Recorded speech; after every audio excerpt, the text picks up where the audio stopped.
Hi everyone, I'm citizen spokeswoman Ruth Wasserman Lande. It is July 21st, 2024.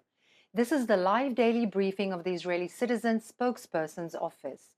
We are live on Instagram, on X, on YouTube, and on LinkedIn, and available afterwards wherever you get your podcasts. Please start submitting your questions in the chat and like and subscribe to help us reach a wider audience. Today is day 289 of the October 7th war and the Hamas hostage crisis. 220. That's how many times Iran's terror pirates in Yemen, the Houthis, tried to murder innocents in Israel with drones and missiles as part of Iran's war on the Jewish state since October 7th. Over 9 months, nearly every attack was intercepted, which is probably why you may not have heard about them.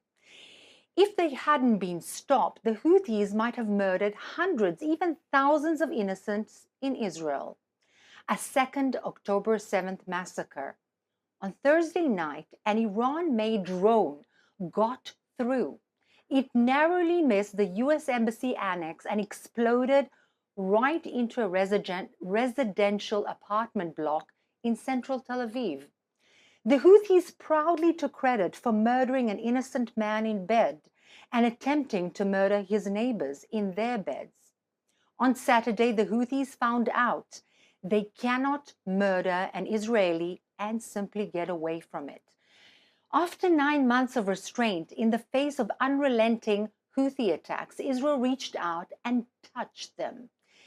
In the aptly named Operation Long Arm, Israel's military struck a key Houthi base in Yemen nearly 2,000 kilometers, that is 1,200 miles from Israel's borders. The fire in Yemen is being watched across the Middle East. It sends a clear message to Israel's enemies. No one gets away with murdering our people. No one.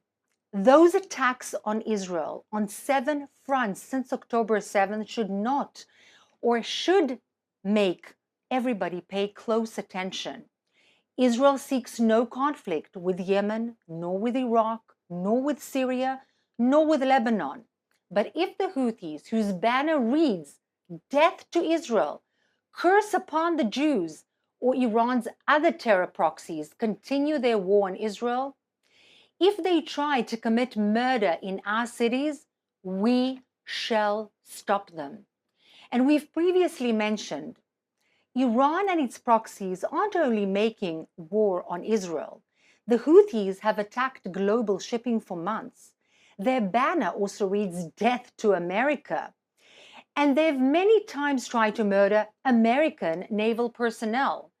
Their attempts to blockade the Red Sea have diverted ships away from Egypt's Suez Canal. This not only raises global costs, but denies crucial income to the largest Arab country. We talked of Iranian arms smuggling and its attempts to destabilize Jordan. Hamas, also an Iran proxy, launched its rape and murder rampage on October 7th, another Iran proxy. Hezbollah, Iran's army in Lebanon, hasn't just been attacking Israel, but it has been destabilizing that country too. It also murdered hundreds of US and Western soldiers. The same is true of Iran's proxies in Syria and Iraq. And of course, the Houthis have attacked Saudi Arabia and the United Arab Emirates with Iranian drones and missiles. The Houthi attack on Israel is part of a multi-front war on the Jewish state, but it is also part of a multi-front war on stability in the Middle East and part of Iran's global campaign against the West. Israel's strike against the Houthis defends Israel, but it also defends Middle East stability and the West. Stand with Israel. Stand for peace and stability. Now let's take some questions from our audience watching live on social media. Our first question today comes from Luca on YouTube Live, who asks, how did the Houthi drone manage to get into Tel Aviv? And is Tel Aviv safe? Well, as I have mentioned, Luca, actually there were many, many hundreds of attempts to target Israel, target the cities of Israel, and they were intercepted by Israel's technological means. So one of them missed. Actually, it's very, very interesting to note that countries like Yemen do very, very little to protect their own civilians and their own citizens. So when Israel finally, after intercepting approximately 200 of those attempted attacks, did something to actually throw a kind of a bomb onto Yemen, and people actually got hurt, and there was fire raving in Yemen. People did get hurt because the Yemenis do nothing to protect their own people. Likewise in Gaza. Israel, contrary to those countries, contrary to those regimes, does everything, puts a lot of money and budget on creating the mechanisms to protect their own civilians first and foremost. This is the most important thing for Israel, and that's why the world doesn't hear of all of the attempts, the attacks. By the way, many rockets that are being thrown from Gaza on a regular basis for over 2 decades. This is the issue that we need to note. And yes, one missed. We did not intercept one because no air defense system is actually completely 100% hermetic. But in most cases, in fact, in 99.9% of the cases, Israeli defense forces do intercept the attacks. Sarah, also from YouTube, asks, is there any news of a more active involvement against the Houthis by international forces in the Red Sea?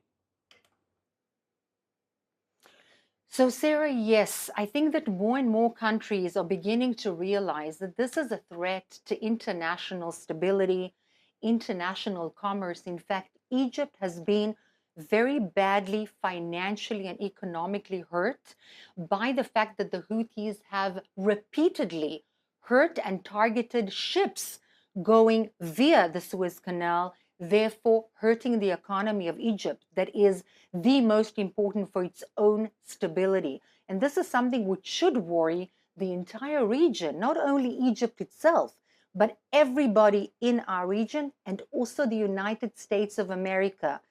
Because a destabilized country with 110 million people, because of its economy, is something that will create havoc in the region, wars in the region, Iran taking over more territory in the region, and of course, will have an influx of yet more immigrants into Europe, into the United States, and so on. So this is definitely something that should be worrying to the entire international arena. And yes, there had been attempts by Saudi Arabia and interceptions by Saudi Arabia, United Arab Emirates, and of course the United States of America against the Houthi attempts to destabilize the region. By the way, the Houthis are not only against Israel, but their very logo reads out death to America.